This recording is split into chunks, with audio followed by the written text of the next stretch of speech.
राधिका बरसाने वारी की जय। राधे राधे। कृष्ण प्रिया राधा जी का जन्मोत्सव भादो मास की शुक्ल पक्ष की अष्टमी तिथि को मनाया जाता है। इस वर्ष राधा जी का जन्मोत्सव यानी राधा अष्टमी 4 सितंबर दिन रविवार को मनाई जाएगी। इस दिन दोपहर के समय दिन के मध्याह्न में राधा जी का जन्म हुआ था। इस दिन राधा जी का अभिषेक सुगंधित जल से, जिसमें बेलपत्र, आंवला, गुलाब जल हो, उस जल से राधा जी को स्नान कराना चाहिए। इस दिन राधा जी को हल्के नीले आसमानी कलर की पोशाक, जिसके ऊपर पीला दुपट्टा हो, वह पोशाक पहनानी चाहिए।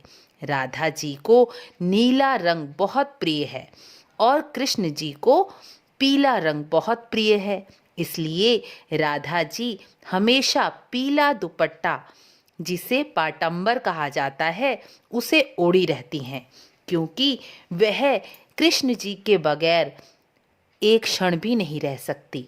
इसीलिए पीला दुपट्टा ओढ़कर वह हमेशा कृष्ण जी को याद करती रहती हैं। राधा जी का श्रृंगार चमेली, जूही, चंपा, कमल के फूलों से करें। इस दिन राधा जी को खीर का भोग, मालपुआ, अरबी की सब्जी और पूरी का भोग लगाना चाहिए। यह सब वस्तुएं राधा जी को अत्यंत प्रिय हैं। इस दिन राधा अष्टमी का व्रत भी किया जाता है। 1000 एकादशियों का 100 गुना किया जाए, यानी 1,00,000 एकादशियों का जितना फल होता है, उतना फल केवल एक राधा अष्टमी के व्रत को श्रद्धा पूर्वक रखने से मिल जाता है। जो जन्माष्टमी का व्रत रखते हैं, ठाकुर जी की सेवा पूजा करते हैं, उन्हें राधा अष्टमी का व्रत और पूजन अवश्य ही करना चाहिए, क्योंकि बिना राधा अष्टमी के व्रत किए कृष्ण जन्माष्टमी के व्रत का फल नहीं मिलता। हमारे पुराणों में कहा गया है कि जो राधा अष्टमी का व्रत नहीं करता, वह कभी मुक्ति और भक्ति प्राप्त नहीं करता।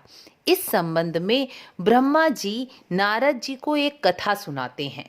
सतयुग में लीला नाम की एक सुंदर स्त्री रहती थी, लेकिन कहते हैं ना कि रूप, धन, यश हर कोई नहीं पचा सकता। यहाँ पर भी लीलावती के साथ ऐसा ही हुआ। वह अत्यंत सुंदर थी और लीलावती अपने रूप के मद में आकर बुरे कर्मों में लग गई। अपने जीवन का बहुत समय उसने अपने रूप के कारण बुरे कर्मों में लगा दिया और बहुत समय ऐसे ही बुरे कर्म करते करते बिताया। एक दिन वह अपने पिछले जीवन के बारे में सोचकर दुखी होने लगी। उसे वैराग्य हो गया और अपने बुरे कर्मों पर लीलावती पछताने लगी। एक दिन पछताते हुए वह एक वन में चली गई। वहाँ एक मंदिर में कुछ ऋषि मुनि राधा कृष्ण का अभिषेक कर रहे थे। लीलावती ने उन ऋषि मुनियों से पूछा कि ये आप क्या कर रहे हैं? तो ऋषि बोले कि आज राधा अष्टमी है, हम राधा जी का जन्मोत्सव मना रहे हैं। आज के दिन राधा अष्टमी का व्रत करने से ब्रह्म हत्या, गौ हत्या जैसे महापाप और सुमेरु पर्वत जितने महापाप करने वाला पापी भी यदि राधा अष्टमी का एक व्रत कर ले, तो वह अपने सभी पाप कर्मों, बुरे कर्मों से मुक्त हो जाता है। यह सुनकर तो लीलावती और भी अधिक रोने लगी और कहने लगी, हे महात्मन, मैंने भी अपने पूरे जीवन में बहुत से पाप कर्म किए हैं। क्या मेरे भी राधा अष्टमी के व्रत करने से मैं भी अपने पापों से मुक्त हो जाऊंगी? ऋषि बोले, राधा अष्टमी का व्रत महापाप नाशक माना गया है। 1,00,000 एकादशियों का फल, वाजपेयी यज्ञ का फल केवल एक राधा अष्टमी के व्रत करने से ही मिल जाता है। लीलावती ने सुबह से कुछ खाया पिया नहीं था, इसलिए वह वहीं ऋषि मुनियों के साथ बैठकर व्रत करने लगी और उत्सव करने लगी। संध्या के समय राधा अष्टमी का उत्सव मनाकर व्रत का पारण कर वह घर लौटने लगी। तभी देववश रास्ते में एक सांप पर पैर पड़ जाने के कारण, सांप के डसने के कारण उसकी मृत्यु हो गई। मृत्यु के समय जब यमदूत उसे लेने आए तो विष्णु दूतों ने उन्हें रोक दिया और कहा कि राधा अष्टमी का व्रत करने से इसके सारे पाप नष्ट हो गए हैं, इसलिए यह आपके साथ नहीं आएगी। यह गोलोक धाम में जाएंगी और राधा कृष्ण की सेवा में रहेंगी। एक राधा अष्टमी के फल व्रत के फल के प्रताप से लीलावती को राधा कृष्ण की निकुंज लीला में प्रवेश मिल गया।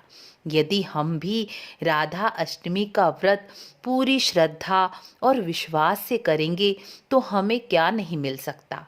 श्री राधा जी का पूजन सर्वप्रथम श्री कृष्ण ने गोलोक धाम में किया था। उसके बाद ब्रह्मा जी ने राधा जी का पूजन किया। तभी से राधा जी के पूजन का क्रम चला आ रहा है। जो पूरी श्रद्धा विश्वास के साथ राधा जी का पूजन राधा अष्टमी व्रत करता है, वह अपनी सभी प्रकार की कामनाओं को पूर्ण कर लेता है।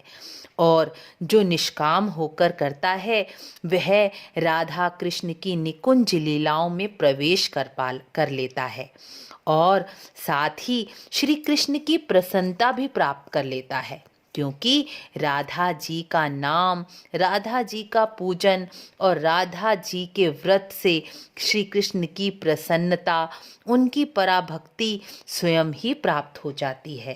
क्योंकि राधा जी ही कृष्ण की प्रसन्नता और भक्ति प्राप्त करा सकती हैं। इसलिए हम सबको राधा अष्टमी का पूजन और व्रत अवश्य ही करना चाहिए। इसलिए आप यह वीडियो शेयर करें, सब्सक्राइब करें। राधे राधे।